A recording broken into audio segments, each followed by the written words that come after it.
नमस्कार, मैं हूं आपके साथ यश शुक्ला। स्वागत है आपका हमारी खास पेशकश स्पेशल रिपोर्ट पे।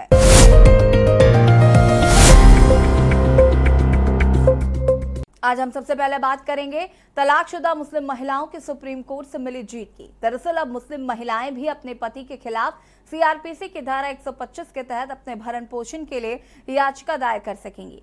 और इसी के साथ देखिए यूपी में किफायती खर्च में घर घर नल से जल योजना पर खास रिपोर्ट। तो चलिए चलते हैं खबरों के विस्तार में।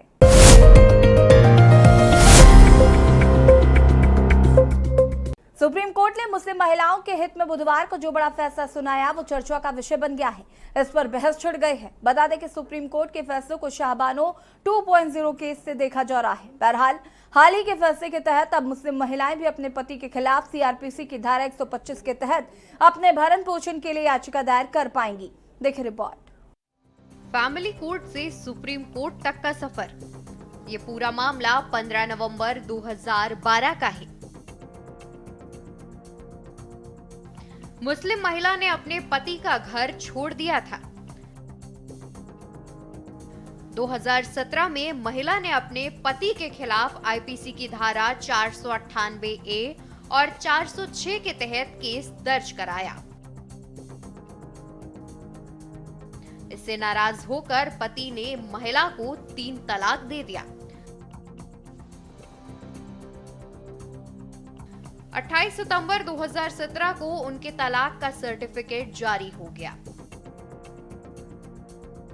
दावा है कि तलाक के बाद इद्दत की अवधि तक पति ने महिला को हर महीने 15,000 रुपए का गुजारा भत्ता देने की पेशकश की।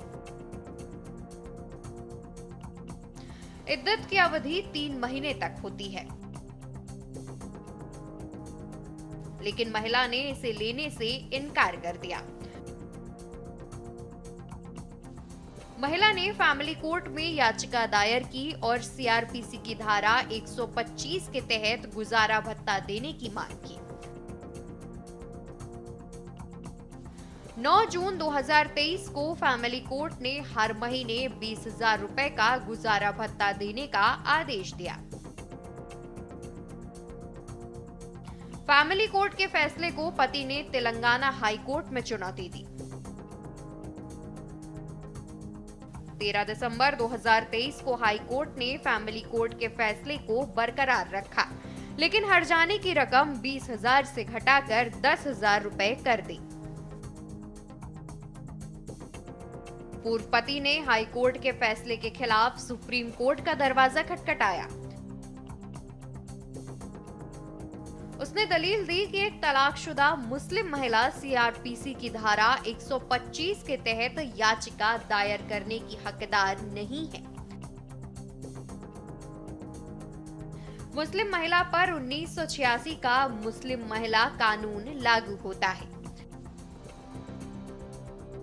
बता दें कि देश के सर्वोच्च न्यायालय के इस फैसले से उन मुस्लिम महिलाओं को बड़ी सफलता मिलेगी जिनका तलाक हो चुका है और जो अकेले रहने के लिए मजबूर हैं। गौरतलब है कि कोर्ट ने अप्रैल 1985 को शाहबानो मामले में ऐसा ही फैसला दिया था। जस्टिस बीबी नागरत्ना और जस्टिस अगस्टिन जॉर्ज मसीह की बेंच ने ये फैसला दिया है। दोनों जजों ने अलग अलग फैसला सुनाया है, हालांकि दोनों की राय एक रही। दोनों जजों ने अपने फैसले में कहा है कि सीआरपीसी की धारा 125 के तहत तलाकशुदा मुस्लिम महिला अपने पूर्व पति से गुजारा भत्ता पाने की याचिका दायर करने की हकदार है। क्या था शाहबानो केस? 1985 में सुप्रीम कोर्ट ने शाहबानो मामले में दिया था फैसला।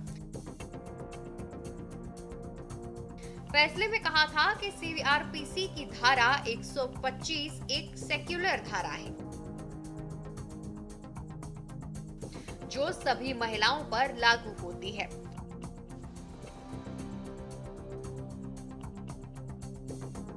इसके बाद 1986 में तत्कालीन राजीव गांधी सरकार ने संसद में मुस्लिम महिला कानून पास कर इस फैसले को पलट दिया था। सुप्रीम कोर्ट ने अपने फैसले में क्या कहा? सुप्रीम कोर्ट के जस्टिस बीबी नागरत्ना और जस्टिस अगस्टिन जॉर्ज मसीह की बेंच ने 99 पन्नों का फैसला देते हुए कहा है कि एक तलाकशुदा मुस्लिम महिला भी सीआरपीसी की धारा 125 के तहत गुजारा भत्ता पाने के लिए याचिका दायर करने की हकदार है। सुप्रीम कोर्ट ने अपने फैसले में साफ किया कि सीआरपीसी की धारा 125 सभी शादीशुदा महिलाओं पर लागू होती है, जिनमें शादीशुदा मुस्लिम महिलाएं भी शामिल हैं। अदालत ने यह भी कहा कि सीआरपीसी की धारा 125 सभी गैर मुस्लिम तलाकशुदा महिलाओं पर भी लागू होती है। मुस्लिम महिलाओं के तलाक पर कोर्ट की टिप्पणी। अगर किसी मुस्लिम महिला की शादी या तलाक स्पेशल मैरिज एक्ट के तहत होती है तो भी उस पर धारा 125 लागू होगी।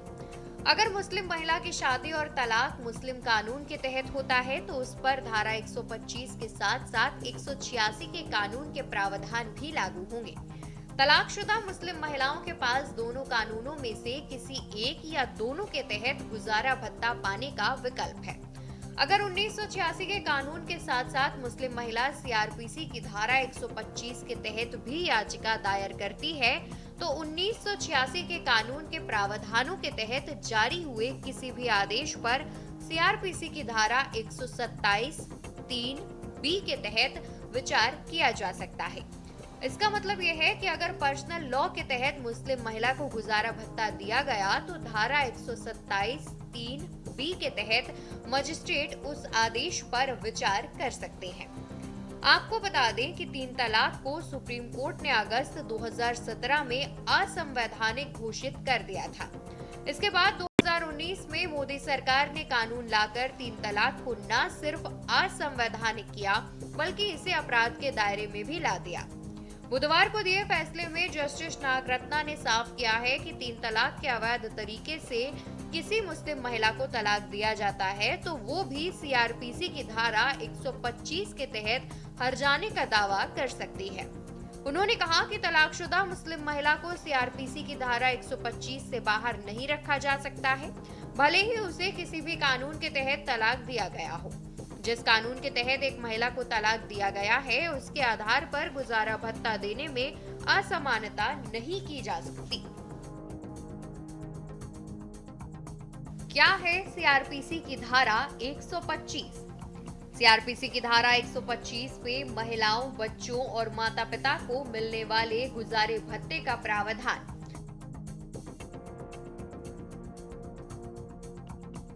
नए कानून भारतीय नागरिक सुरक्षा संहिता में ये प्रावधान धारा 144 में किया गया है।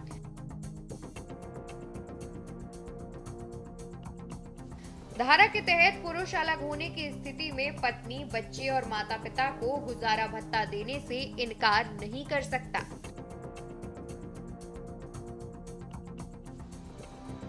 इसमें नाजायज लेकिन वैध बच्चों को भी शामिल किया गया है। धारा में साफ है कि पत्नी, बच्चे और माता-पिता अगर अपना खर्चा नहीं उठा सकते तो पुरुष को उन्हें हर महीने गुजारा भत्ता देना होगा।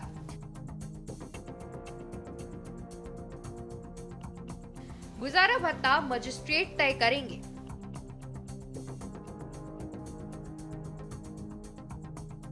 पत्नी को गुजारा भत्ता तब मिलेगा जब या तो वो खुद तलाक ले या उसका पति तलाक दे।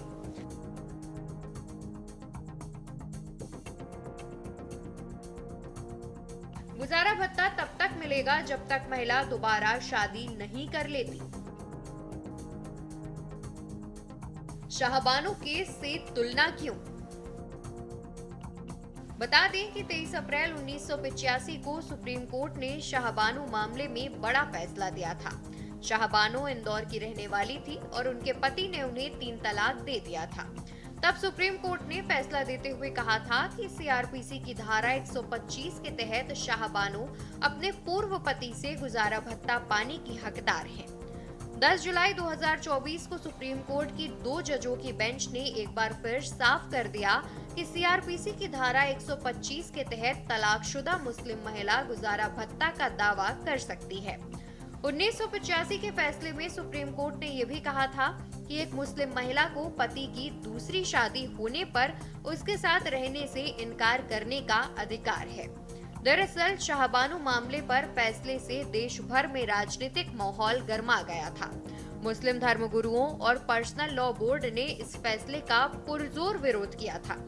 हालांकि शाहबानो मामले में फैसले के 2 साल बाद सुप्रीम कोर्ट ने एक और फैसले में साफ किया कि तलाकशुदा मुस्लिम महिला इद्दत की अवधि के बाद भी पूर्व पति से तब तक गुजारा भत्ता पाने की हकदार है जब तक वो दोबारा शादी नहीं कर लेती। वहीं 2001 में 1986 की कानून की वैधता को सुप्रीम कोर्ट में चुनौती दी गई थी।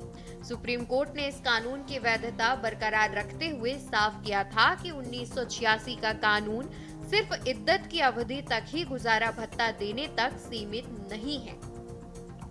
स्पेशल डेस्क के न्यूज इंडिया। यहाँ रुकेंगे एक छोटे से ब्रेक के लिए, जल्द हाजिर होते हैं।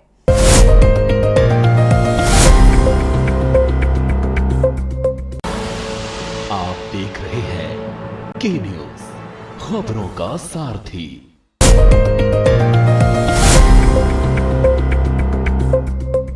ब्रेक के बाद एक बार फिर से आप सभी का स्वागत है। हर घर तक नल कनेक्शन पहुंचाने में यूपी की योगी सरकार अन्य बड़े राज्यों पर भारी पड़ी है। यही नहीं, हर घर नल और नल से जल पहुंचाने में एक तरफ जहां यूपी सबसे पहले पायदान पर है, तो वहीं हर घर तक नल कनेक्शन पहुंचाने में यूपी का खर्च अन्य कई बड़े राज्यों की अपेक्षा सबसे किफायती है। देखिए रिपोर्ट। ₹4 तक आया खर्च। विंध्य बुंदेलखंड के 90% से अधिक गांवों में पहुंच जन सरकार का यूपी मॉडल काफी लोकप्रिय हो रहा है। कह सकते हैं कि अन्य विशेष राज्यों की तुलना में ये सर्वश्रेष्ठ है। बता दें कि डबल इंजन सरकार की नीतियों की बदौलत हर परिवार तक नल कनेक्शन पहुंचाने में लगभग 59,000 रुपए लगे हैं, जबकि अन्य राज्यों में कम कनेक्शन पर भी खर्च होने वाली राशि यूपी में बहुत अधिक रही है। किफायती खर्च में यूपी की प्रगति के ये रहे कारक। यूपी ने सबसे किफायती खर्च में आम जन तक नल कनेक्शन पहुंचाया है। इसके पीछे एक तरफ योगी सरकार की पारदर्शी नीतियां कारगर रही हैं, तो वहीं दूसरी ओर यहां की भौगोलिक स्थिति भी बड़ा कारण रही है। वहीं उत्तर प्रदेश में 80% से अधिक सोलर बेस्ड योजनाएं होने से भी ये काफी कारगर रही है। सोलर की वजह से मेंटेनेंस कॉस्ट कम आई है। पीछे सबसे बड़ा कारण है कि यहाँ लगभग 80% योजनाएं सोलर पर निर्भर हैं। इससे बिजली का खर्च कम हो जाएगा।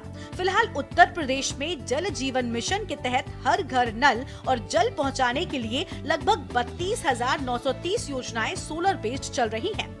शेष 40,591 योजनाओं को बिजली से चलाया जा रहा है। सोलर बेस्ड परियोजना से 2,23,66,237 परिवारों तक शुद्ध पेयजल की आपूर्ति हो रही है, जबकि बुंदेलखंड से 36,65,080 परिवारों को जल मुहैया कराया जा रहा है। विंध्य बुंदेलखंड में नहीं हुई पानी की किल्लत। बता दें कि विंध्य और बुंदेलखंड में पानी पहुंचाना योगी सरकार की प्राथमिकता में रहा है। मुख्यमंत्री योगी आदित्यनाथ की संजीदगी का ही असर रहा है कि विंध्य बुंदेलखंड में लगभग 98% इलाकों में नल कनेक्शन के साथ हर घर जल पहुंच गया है। आजादी के बाद गुजरा वर्ष विंध्य बुंदेलखंड के लिए 2024 ऐतिहासिक रहा। गर्मियों में पीने के पानी के लिए त्राहिमाम करने वाले विंध्य बुंदेलखंड में इस गर्मी में कहीं भी पानी की किल्लत नहीं रही। पीने के पानी को लेकर न प्रदर्शन दिखा और न ही टैंकरों का जमावड़ा दिखा। इसका कारण जल जीवन मिशन के तहत इस क्षेत्र में गाँव में पानी की समुचित जलापूर्ति थी। चुनावी साल होने के बावजूद पानी कोई भी मुद्दा नहीं रहा। स्पेशल डेस्क के न्यूज इंडिया।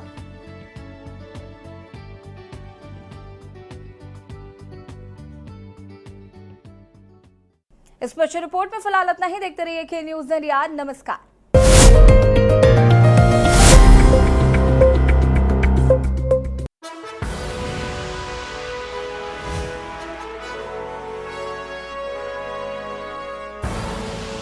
आप देख रहे हैं के न्यूज, खबरों का सारथी।